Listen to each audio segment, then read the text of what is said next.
जय हिंद। भारत देश जो कि कभी सोने की चिड़िया कहा जाता था, जो दूसरे की आवश्यकताओं की पूर्ति के लिए जाना जाता था। एक समय भारतीय अर्थव्यवस्था के सामने ऐसा भी आया जब भारत गरीबी, बेरोजगारी एवं भूखमरी की समस्या से जूझ रहा था।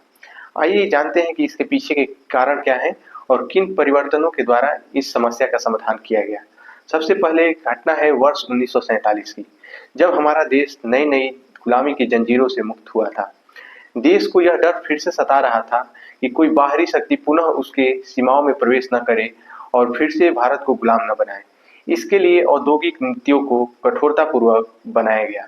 इसमें सबसे महत्वपूर्ण परिवर्तन लाइसेंसी व्यवस्था को लागू करना था। भारतीय कंपनियों के ऊपर लाइसेंसी रूपी बाध्यता को लागू कर दिया गया तथा विदेशी कंपनियों के प्रवेश को वर्जित कर दिया गया तथा जो भी एकाध कंपनियां थी जो भारत में कार्य कर रही थी, उनके ऊपर कठोर टेरिफ नियम लगाए गए, जिससे कि भारत में आने से विदेशी कंपनियां अपने आप को रोक रही थी। उसके बाद भारत की जनसंख्या वृद्धि वर्ष 1951 से लेकर वर्ष 1980 के काल को भारत में जनसंख्या विस्फोट के रूप में देखा जाता है। इस काल के दौरान भारत में जनसंख्या तेजी से वृद्धि हुई, जिसके लिए भारतीय कृषि के क्षेत्र में कोई बदलाव उस समय लागू नहीं किए गए, जिससे कि आने वाली व्यवस्था को भोजन, कपड़ा और मकान जैसी आवश्यक सुविधाओं के लिए लड़ाई लड़नी पड़ी। जो घटना वर्ष 1991 में इतनी जटिल होती गई कि देश गरीबी, बेरोजगारी और भूखमरी जैसे हालातों से लड़ रहा था।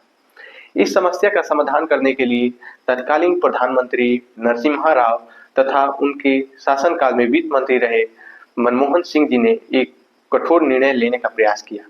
मनमोहन सिंह ने देश की सुरक्षा व्यवस्था को साइड में करते हुए उन्होंने प्रधानमंत्री को यह सुझाव दिया कि हम लोग एक ऐसे सुधारों की तरफ अपने आप को अग्रसर कर सकते हैं जिससे हमारी अर्थव्यवस्था कुछ ही समय में पटरी पर आ सकती है।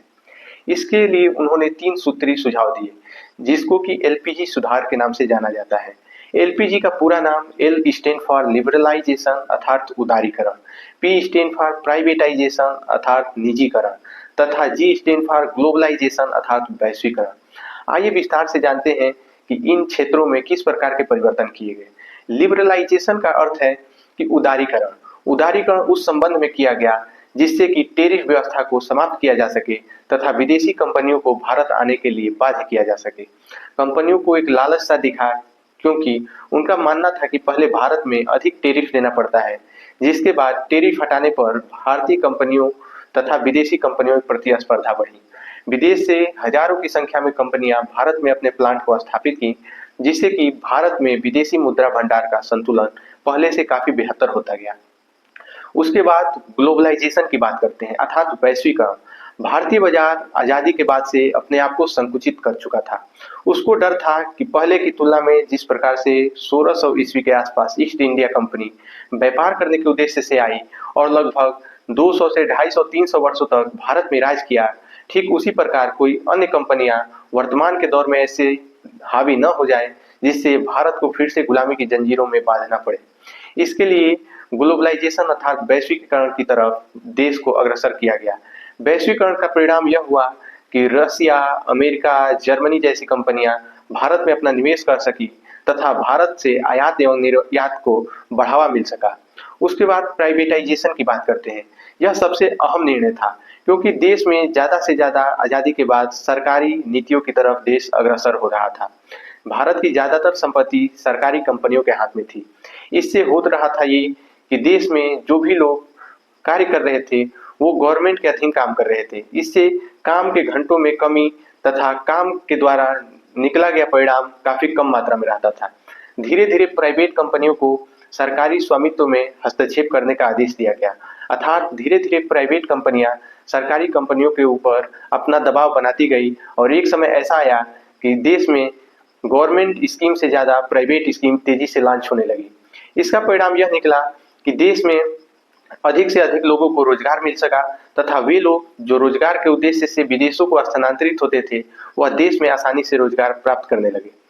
ग्लोबलाइजेशन, प्राइवेटाइजेशन तथा लिबरलाइजेशन का परिणाम क्या निकला हमारे देश में, इसके ऊपर हम लोग विस्तार से चर्चा करते हैं। इन नीति के लागू होने के पश्चात देश में रोजगार की संभावना बढ़ी। जो युवा विदेशों को स्थानांतरित हो जाते थे उन्हें अपने देश में रहकर रोजगार करने की अवसर प्रदान की गई। इससे उनको यह फायदा हुआ कि वह अपने मातृभूमि की सेवा करते हुए अपने परिवार के लोगों के साथ अपने समय को बिता रहे थे और अच्छी मुनाफा कमाने के उद्देश्य से देश के लिए ही कार्य कर रहे थे। उसके बाद देश में जो कि विदेशी मुद्रा भंडार की कमी हो चुकी थी, एक समय ऐसा आया था जब देश के पास केवल 20 दिनों के लिए खाद्य पदार्थ बचे थे। वह देश धीरे-धीरे अपने अर्थव्यवस्था को पटरी की ओर लाता गया और यही कारण है कि जो देश कभी भूखमरी जैसी समस्या से जूझ रहा था, एक समय ऐसा भी आया कि वह देश अफ्रीका जैसे देशों को मदद के रूप में खाद्य पदार्थों को निर्यात करने लगा। उसके बाद भारत में धीरे-धीरे गाड़ी पटरी पर आई और वित्त मंत्री के रूप में कार्य करने के अवसर को भुनाते हुए देश के प्रधानमंत्री के रूप में अवसर प्राप्त करने वाले मनमोहन सिंह को वर्ष 2004 में प्रधानमंत्री के रूप में चुन लिया गया। मनमोहन सिंह की आर्थिक नीति इतनी प्रभावशाली थी कि आज हमारा देश दुनिया के 5वीं अर्थव्यवस्थाओं में सबसे ऊपर खड़ा है। जब प्रधानमंत्री मनमोहन सिंह के बाद देश के प्रधानमंत्री के रूप में श्री नरेंद्र मोदी को वर्ष 2014 से चुन लिया जाता है। मनमोहन सिंह एक कुशल अर्थशास्त्री थे, साथ में एक अच्छे प्रधानमंत्री भी थे, लेकिन प्रधानमंत्री के रूप में कार्य करने का जो नरेंद्र मोदी जी का योग्यता है, वह मनमोहन सिंह से काफी अधिक प्रभावशाली था। इन्होंने विदेश नीति के क्षेत्र में काफी अहम योगदान दिया, जिससे कि भारतीय अर्थव्यवस्था विदेशों में अपने रूप को स्पष्ट रूप से प्रदर्शित करने लगी। आज भारत देश दुनिया के उन तमाम अर्थव्यवस्थाओं में सबसे ऊपर है, जो कभी भारतीय अर्थव्यवस्था को अपने से नीचा समझती थी।